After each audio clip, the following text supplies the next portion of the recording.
नींद खराब हो जाएगी। लेकिन फिर भी बहुत बड़ी भावना है कि सोने वालों को भी आशीर्वाद मिला रहे हैं। उनकी देर भी हमको जब लेके कैसे आ रहे थे तो उनका भी सीवर नहीं चला रहे थे। चले मैं अपनी बात रखूं और हमारे जो मंत्री जी बीच में आए हैं, वास्तव में हम जैन धर्म के बारे में कुछ बोले तो लगे हाँ खुद की मुर्गी दाल बराबर, अगर खुद का जैन धर्म बहुत अच्छा अपना हमको हर कोई बोल सकते हैं। लेकिन जब हमारे ऐसे ऊंचे पद पर पहुंचने के बाद भी उनके मन में भावना आ रही है तो मैं सोचता हूँ कि हमारा जैन धर्म जन जन का धर्म हो रहा हो तो कोई आश्चर्य की बात नहीं है। और ये बात मैं आसाम में भी कह के आया, पूर्वोत्तर में भी कह के आया कि जब तक हम और जैन समाज और जन जन तक नहीं पहुँचेंगे तब तक हमारा ये धर्म आगे तक पहुँचेगा नहीं। आज अरुणाचल में सामान से जैन श्रावक को जाना मुश्किल था, वहाँ हमारी माताजियों के चातुर्मास हो गए। और सबसे बड़ी बात हमको नहीं पहुँची अरुणाचल, उसके पहले ही राजकीय अतिथि स्टेट गेस्ट घोषित कर दिया कि आप आओगे तो पूरे स्टेट में हम आपके साथ चलें। मेरा बहुत बहुत आशीर्वाद है। अभी हमारा समय चलेगा, अभी आप लोग जब तक बैठेंगे और फिर जैसे ही जाना होगा तो 10 मिनट बैठ के भेजिए। थोड़ी देर हमारा उद्देश्य की बात थे। हाँ जोड़े सब लोग मेरे बोलने को पुराण को बोलिए।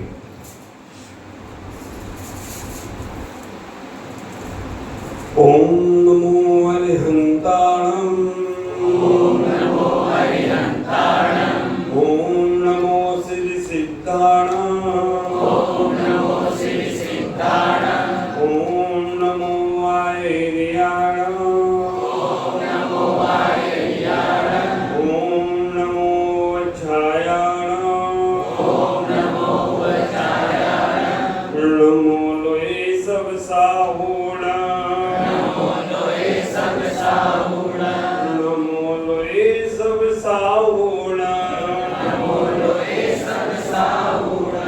ऐसो पंच नमो यारो, ऐसो पंच नमो यारो, सर्व पाप प्रणाशनो, सर्व पाप प्रणाशनो, मंगलाणं च सर्वेशे, मंगलाणं च सर्वेशे, परमं होई मंगलम्, परमं होई मंगलम्, परमं होई मंगलम्, परमं होई मंगलम्, परमं होई मंगलम्, परमं होई मंगलम्। बोलो देवादिदेव आदिनाथ भगवान की जय, भगवान महावीर स्वामी की जय, पार्श्वनाथ भगवान की जय, मूलनायक शांतिनाथ भगवान की जय, बाहुबली गौंडेश्वर भगवान की जय, आचार्य शांति सागर जी महाराज की जय, वात्सल रत्नाकर दादा गुरु आचार्य विमल सागर जी महाराज की जय, वात्सल दिवाकर आचार्य भगवान गुरुदेव पुष्पदंत सागर जी महाराज की जय, विश्व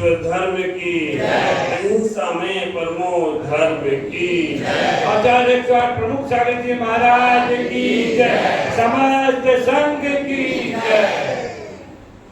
नमस्ते बाबा। काकुर कच्छ के दर्शन पहली बार करने को सौभाग्य मिला। 24 साल पहले 2001 में कलकत्ता आया था, चातुर्मास हुआ था। मेरी मुनि दीक्षा का पहला चातुर्मास कलकत्ता हुआ था। अब 25वां चातुर्मास कलकत्ता। अब विचार करके रखना, एक युग में लोग बदल जाते हैं, स्थान बदल जाते हैं। यहाँ दूसरे युग में आया हूँ मैं और दूसरे युग में पूरा कलकत्ता बदला बदला सा दिख रहा है। ऐसा लगता है सम्मेलनगढ़ के पास अगर तीर्थंकरों की जन्मभूमि या तीर्थंकरों का निर्वाण स्थान आगे कभी बनेगा तो कलकत्ता भी हो, उसमें नाम तो कोई आश्चर्य की बात नहीं। इतनी भक्ति, इतनी श्रद्धा, इतनी आस्थाएं, धक्का मारने का मौका मिले तो महाराज को भी मार देंगे। तो महाराज आप पीछे रहो। मोह माया धोखा है, कहना तो त्याग कर लो मौका है। लेकिन मोह माया धोखा है, धक्का मालूम होगा। आप विचार करके रखना, बड़ी पुण्यशाली जीव हैं आप। सबसे पास में आपके ऐसा शाश्वत तीर्थ क्षेत्र सिद्ध क्षेत्र है समेत शिखर, जहां आने के लिए हर कोई तरसता है, हर कोई आने के लिए वहां तरसता है। और आप चाहो तो वहां पर सुबह जाओ शाम वापस आ जाओ, ऐसा पक्का क्षेत्र है।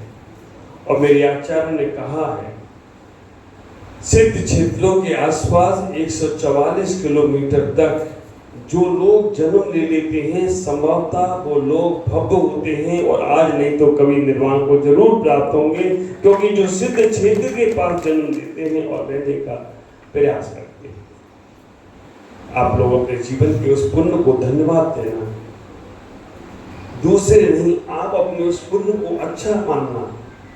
एक बात मेरी हमेशा ख्याल रखना, अगर तुम अपने आप को अच्छा नहीं मान सकते हो तो कोई तुम्हें अच्छा नहीं मानेगा।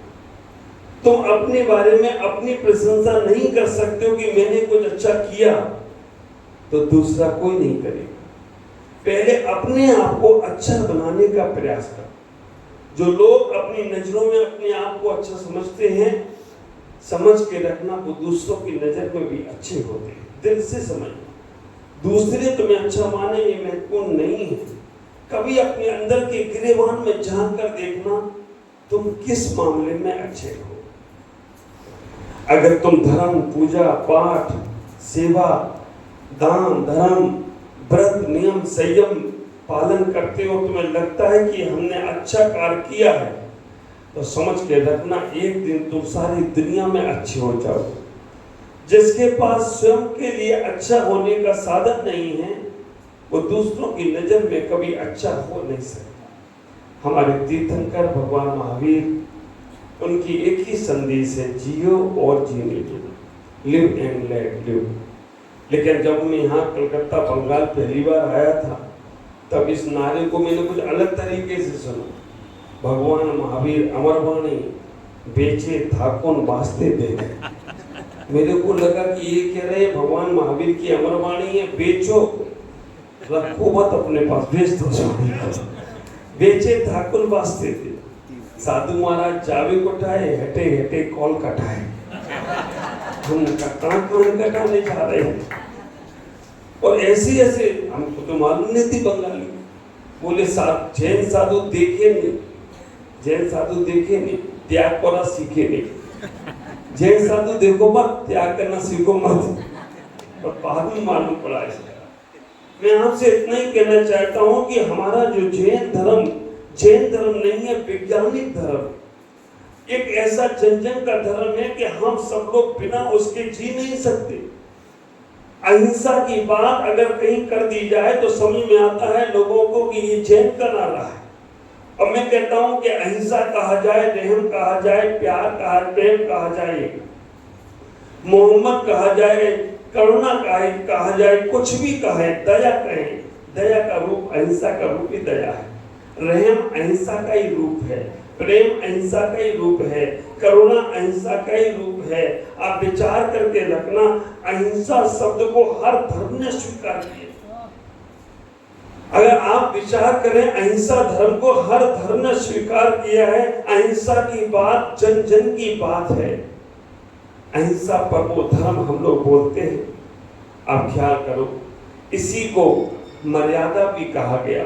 रहमदिल इंसान, दया धर्म का मूल है। अब विचार में दया शब्द भी अहिंसा का ही शब्द है। हम इसको बड़ा व्यापक रूप से समझने का प्रयास करें। आज विश्व के अंदर जो कुछ भी हो रहा है वो सब अहिंसा के लिए ही हो रहा है। आज अगर हमारे देश की सीमा पर सैनिक लोग खड़े, किसके लिए खड़े? अहिंसा के लिए। कहीं झगड़े नहीं हो। आप विचार करके रखना, अन्य देश हमारे ऊपर हावी होता है तो अहिंसा के लिए खड़े हैं कि वो हमारे यहाँ हावी ना हो सके। अहिंसा के लिए हमारे पास सैनिक हैं, अहिंसा के लिए पुलिस है। आज अगर पुलिस होती है खड़ी तो अहिंसा के लिए होती है। मैं आपके धर्म की उस विशेषता को बताना चाहता हूँ। पूरे विश्व के अंदर, पूरे भूमंडल पर अहिंसा का ही सब कुछ है। अगर एक डॉक्टर बनता है तो अहिंसा के लिए बनता है कि कोई बेवजह मर ना जाए, उसे बचाने का प्रयास करना अहिंसा का भाव है। एक इंजीनियर बनता है, बिल्डिंग ठीक होना चाहिए, अगर इंजीनियर नहीं होता वो इंजीनियर भी अहिंसा के लिए बनता है। अगर ब्रिज बनना है, पुल बनना है और उसे मालूम नहीं है और उसने कुछ गड़बड़ बना दिया तो कितना कुछ हो सकता है। आज वकील बनता है अहिंसा के लिए, कहीं गड़बड़ ना केस ना हो। आप विचार करके रखना, डॉक्टर, वकील, टीचर, ये सब अहिंसा के लिए ही बनते हैं अगर सही मायने में देखा जाए। मैं तो आपसे कहना चाहता हूं, सर्दी, गर्मी, बरसात भी अहिंसा के लिए आती है। ये प्रकृति भी अहिंसा का संदेश देती है। अगर सर्दी ना पड़े तो अनाज सुरक्षित ना हो। गर्मी में अनाज को कोल्ड स्टोरेज में रख दिया जाता है क्योंकि सुरक्षा करना है।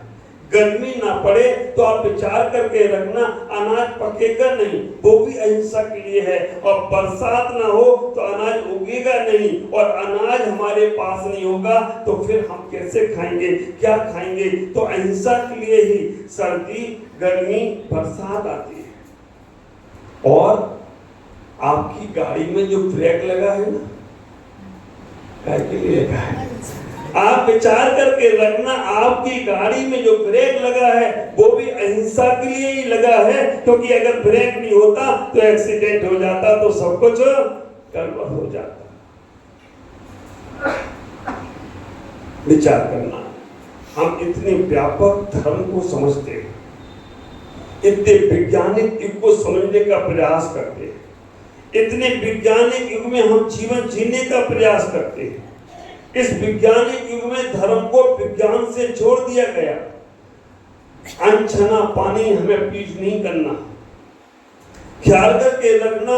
हमें मालूम होना चाहिए कि वो अनछना जल हमारे जीवन में कितना, और ये अनछना जल अगर हमारे जीवन में आता है, हमारे आचार्यों ने कह दिया कि उसमें असंख्यात जीवों की हिंसा होगी। हिंदू संप्रदाय का एक ग्रंथ है मनुस्मृति ग्रंथ। मनुस्मृति ग्रंथ के अंदर कह दिया गया कि अगर रात्रि के आप पानी पीते हैं तो खून पीने के समान है, और रात्रि में भोजन करते हैं तो आप विचार करके रखना, मांस खाने का सेवन करने का पाप लगता है। ये जैन धर्म जो जन जन का धर्म है, ऐसा जिसके अंदर ये सारी चीजें बातें इसलिए रख दी गई कि हम अपने इस पेट को भी आराम देने का प्रयास करें। कैसे इसको हम समझें, कैसे हम इसको प्रैक्टिकल में लाएं? आज वैज्ञानिक लोग बोलते हैं तो हम स्वीकार करते हैं। आप विचार करके रखना, अगर कोई बात मैं आपसे कहूं कि ये चीज खाने से गड़बड़ होगा, ये खाने का त्याग कर दो, छोड़ दो, आपको जल्दी समझ में नहीं आता है। और डॉक्टर ने कहा कि एक चीज खाते रहोगे तो ठीक नहीं होगे, तो आप विचार करके रखना। डॉक्टर कहता है तो आप तुरंत, तो कभी कभी मुझे लगता है कि साधुओं को डॉक्टर बन जाना चाहिए। आप विचार करना, हमारे यहाँ एक एक दिन के त्याग बताए। रविवार को नमक नहीं खाना, जिनका बीपी बढ़ता है ना, तो केवल रविवार का नमक छोड़ दो। आप विचार करके रखना, कहा रविवार को नमक नहीं खाना, सोमवार का हरि का कोई 6 दशमी में नाम नहीं आता है, लेकिन फिर भी त्याग करो तो बहुत अच्छी बात है। मंगलवार को मीठा, शुगर बहुत होती है, मंगलवार के एक दिन का त्याग करो ना। अभी हम जब चातुर्मास कर रहे हैं, जय कुमार जी यहाँ कलकत्ता में, एक दिन का चातुर्मास। आप विचार करके रखना, एक हम पूरा चातुर्मास नहीं करा सकते, पूरे चातुर्मास के सौभाग्यशाली नहीं बन सकते, पूरे चातुर्मास का आनंद नहीं ले सकते। एक दिन का चातुर्मास, सुबह से आप भगवान की शांति धारा करो, चित्रहरण करो, दीप पूजन करो, गुरु का पद प्रचारण पूजन करो, आहार में अग्रणीय खड़े रहो, आहार में देने का लाभ लो, स्वाध्याय में बैठो, शाम गुरु भक्ति आरती में पृष्ठ में नाम बांटो। एक दिन का कम से कम हमने एक एक दिन का पुण्य इकट्ठा करना शुरू किया तो मैं कहता हूं पूरे जीवन का पुण्य तुम्हारा स्वागत करे तो कोई आश्चर्य की बात नहीं है। एक दिन की शुरुआत करो। हम मंगलवार को मीठा नहीं खाएंगे, त्याग करो, कुछ नहीं खाएगा। मन में आ जाए कि मंगलवार को मीठा नहीं खाना है, बुधवार को घी नहीं खाना, पेट बड़ा कम हो जाएगा। बुधवार को घी नहीं खाना, गुरुवार को दूध नहीं पीना है। आप विचार करना, ऐसे ऐसे हमारे अभी संप्रदाय तैयार हो रहे हैं कि जो दूध भी नहीं लेते, बिगिन वाले बोलते हैं ना, तो दूध का कोई सामान नहीं लेते। अब गुरुवार को दूध नहीं पिए, शुक्रवार को दही नहीं खाएंगे, शनिवार को तेल खुद नहीं खाएंगे, शनि महाराज पे चढ़ाएंगे। आप विचार करके रखना, 9 ग्रह की बाधाएं दूर होना शनिवार को, इसमें कोई दिक्कत है क्या? एक दिन के त्याग में कहीं कोई जाता नहीं, लेकिन याद रखना, त्याग करना महत्वपूर्ण नहीं है, त्याग को याद रखना महत्वपूर्ण है। और आप विचार करके रखना, हमारा जो जैन धर्म, हमारा नहीं जन जन का जैन धर्म जो है, हम इतना ही ख्याल करें, अगर ये सारे नियमों को हम फॉलो करते हैं, पालन करते हैं, कोई और हमारे पास तो ऐसी व्यवस्था है कि हम पूर्ण रूप से ना छोड़ पाए तो धीमे धीमे थोड़े थोड़े त्याग करते चलते जाए। वास्तव में जिस जाजम पर आप बैठे हो ना, अभी मेरी मंत्री जी ने जो बात कही ना, सबसे ज्यादा फाइनेंस में अगर संपन्नता कहीं है तो ये जैन धर्म के पास है। सबसे ज्यादा इकोनॉमी जिनके पास इतनी मजबूत है जिसे कोई हिला नहीं पा रहा है। क्यों? क्योंकि हमारे पास त्याग करने की क्षमता है, हमारे पास छोड़ने की क्षमता है। जो पकड़ता है, बादल अगर पानी को पकड़ते हैं तो क्या होता है? काले हो जाते हैं, और बादल पानी को छोड़ देते हैं तो फिर सफेद हो जाए तो कोई आश्चर्य की बात नहीं होती। जो पकड़ता है वो लटकता है, छोड़ने की ताकत है। आपने कभी विचार किया, हमारे सारे तीर्थंकर राजा हुए, क्षत्रिय हुए, एक भी जैन नहीं। कारण क्या था? वो भगवान के पास जाते थे तो भगवान से संसार नहीं मांगते थे। 2 प्रकार के लोग मंदिर जाते हैं, एक पुजारी और एक भिखारी। आप विचार करके रखना, 2 प्रकार के लोग जाते हैं, पुजारी और भिखारी। इनकी दोनों की डिमांड भगवान के पास है। मांगते हैं या बोलते हैं, या नहीं मांगे तो भी कह देते हैं, नहीं कहे तो मन में आ जाता है भगवान जरूरत तो यह है, लेकिन मैं आपसे कहूंगा कुछ नहीं। तो बारी तुम्हारी बुद्धि कह भी देता है। ये महिला है ना, महाराज मेरे पति बहुत अच्छे हैं, बस रात को लेट आते, थोड़े और कुछ और सब, पर महाराज मेरे बहुत अच्छे हैं, पर कभी कभी डांट देते महाराज, और सब ठीक है, कह भी देती है और बात भी करे और सब ठीक है। तो आप विचार कर, पुजारी जैसे लोग मंदिर में जाते हैं, मैं आपको वो जीवन देना चाहता हूं कि आपकी वो मंदिर की क्रिया, आपकी वो चर्या पूरी की पूरी प्योर होना चाहिए, जो आपके लिए कल्याण में कार्य करे। पुजारी मंदिर जाता है, भगवान से कहता है, भगवान जो कुछ तुमने पाया है, जो कुछ भी तुम्हें मिला है, तुम्हारे जैसा ज्ञान, तुम्हारे जैसा दर्शन, तुम्हारी जैसी मुक्ति, तुम्हारा जो कुछ तुमने पाया है वो मुझे मिल जाए, पर भगवान और कुछ नहीं चाहिए। वैसे तो भगवान के पास जाओ तो मांगने की जरूरत नहीं है, क्योंकि पिता के पास जाओ तो पिता तुम्हारी जरूरत को पूरी अपने आप कर देता है, और नहीं करे तो पिता नहीं, और नहीं कर रहा तो अभी योग नहीं बने, इसलिए नहीं कर रहा है। बच्चा मछली पिताजी के पास जाए और कहेंगे हमको ऐसी जरूरत है, अगर पिता नहीं कर रहा है तो तुम अभी पात्र नहीं बने हो, तुम्हारे अंदर ऐसी योग्यता नहीं पैदा हुई है। अगर बच्चे को गाय का गाढ़ा दूध पिलाएंगे ना तो बच्चा बीमार पड़ जाएगा, उसे पानी मिला के ही देना पड़ेगा, और बच्चा कहे नहीं आप तो बिना पानी का पीते हो, और मुझे पानी मिला के देते हो। ख्याल करो, माँ को मालूम है कि बच्चे को कैसे देना है। पुजारी मंदिर में जाता है तो भगवान से भगवान बनने के लिए जाता है। और मैं आपसे एक बहुत प्यारी सी बात बच्चों वाली कहूं, भगवान के पास जाके कहना है, भगवान मुझे भी वहीं बैठना जहाँ पे आप बैठे हो, हमें वहीं बैठना है भगवान, आपके पास ही बैठना है, आपके बगल में ही बैठना है, पर मुझे आम जैसा बनना है भगवान, कब बनूंगा? भोले भाले भगवान मेरे, मौन लिए क्यों बैठे हो? हाथ जोड़कर नमन करें क्या तुम हमसे रूठे हो? एक बार तो बोलो भगवान, मन से तुम्हें बुलाते हैं। आंखें खोल कर देखो भगवान, हम तुम्हें क्या चढ़ाते हैं। ऐसी बच्चों जैसी भक्ति लाओ, नहीं तो उधर चलन मतलब परमा वो क्या है ना, हम भक्ति करते रहते वो आदत में आ गए। जय जय नाथ परम गुरु होए, मांगे लड़का लड़की होए, जय जय नाथ परम गुरु होए। आप पन्ना लाल विनती करें, दे माता मिले ज्ञान। अब पन्ना लाल तो मालूम नहीं कहाँ चले गए, लेकिन अभी तक वही चल रहा है, कोई लाइन पे लाइन पीटी जा रही। एक बार तो हम विनती करें, ऐसा भी करो।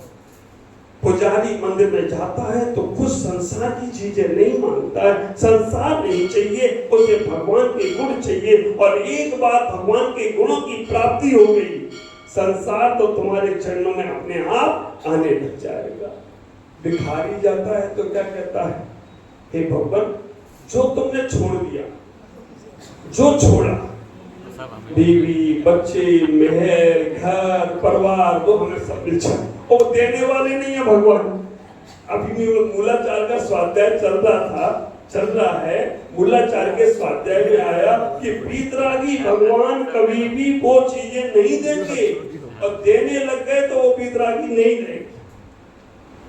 हनुमान जी के पास एक व्यक्ति पहुंचा, उसने कहा हनुमान जी मेरी पत्नी घर छोड़कर चली गई, कहां गई है पता बताओ। तुमने राम जी की पत्नी का बताया था और ढूंढ के भी लाए थे, हमारी पत्नी का ही बताओ। हनुमान जी ने कहा मैं नहीं बताऊंगा। उसने कहा ये तो पक्षपात है, राम जी की पत्नी का तुमने बता दिया और हमारी पत्नी का नहीं बता रहे, तुम नहीं बताऊंगा। मैं क्यों? राम जी की पत्नी अगर कहीं जाती है, राम जैसे लोगों की जाती है, तो मैं बताता हूँ, रावण की नहीं बताता हूँ। तो राम बन जाते कहीं जाएगी नहीं, और जाएगी तो वहां भी याद करेगा, काम तो गड़बड़ करता है।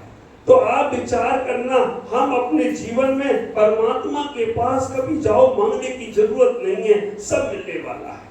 हमारे तीर्थंकर के पास जब वो भक्त जाता है तो भगवान से कहता है हमारे पास सब कुछ है जो पाया। इसी के कारण से ये हुआ कि हमारे सारे तीर्थंकर राजा महाराजा बने, क्योंकि उनने संसार नहीं मांगा, उन्होंने भगवान के गुण माने, तो भगवान ने भर भर कर उनको दे दिया। और देने के बाद कहा कि अब अपने जीवन को आगे से आगे, संसार की वस्तुएं क्षणिक है, आज है कल चली जाएगी, लेकिन हम अपनी बात को कहते हैं। और आप विचार करके रखना, ऐसा पुण्य हमारा और बढ़ता चला जाए, ऐसा जीवन बढ़ता चला जाए, हमारे परमात्मा के पास, गुरुओं के पास, भगवंतों के पास आप जब समर्पित भाव से पहुंचते हैं तो आपका मन गदगद हो जाता है। काकुरगाछी का दर्शन करके मेरा मन कितना गदगद हुआ है, कितने सुंदर से भगवान शांतिनाथ भगवान और मंदिर पूरा बस ये है 3 मंजिल रोज चढ़ना पड़ेगा, कोई बात नहीं, भगवान की भक्ति के लिए मैं वो भी तैयार हूँ। और हाँ 2 मंजिल, तो आप विचार करना, यहाँ काकुरगाछी में आज इतना ही करूँ, 8 स्वर हैं, कल और दोपहर में विशेष चर्चा करूंगा। लेकिन आपसे कहना चाहूंगा कि चातुर्मास में आपको निमंत्रण देने के लिए समाज कई बार आई होगी, कमेटी आई होगी, लेकिन इस चातुर्मास के लिए एक आचार्य तुम्हारे पास आया है कि निमंत्रण देने कि पूरा का पूरा लाभ लेना। ये कलकत्ता का चातुर्मास है, कोई एक जगह का नहीं, बेलगछिया का नहीं है, बेलगछिया ऊपर का नहीं है। मैं आपके घर पर द्वार पे दस्तक देने आया हूँ, इसलिए आया हूँ कि आप, क्योंकि आजकल क्या है ना, जो दिखता है वो बिकता है। आजकल पहले तुम लोग मार्केट में जाते हो ना, माल देखते हो, पहले बिना देखे नहीं। आजकल तो शादी भी बिना देखे नहीं होती। पहले का जमाना था कि माँ बाप ने पक्की कर दी तो हो गया, तो मैं केवल इतना बताने आया हूं कि आपको आपके धर्म से परिचय कराने आया हूं। सोते को जगाने आया, जागे को चलना सिखाने आया, सोते को जगाने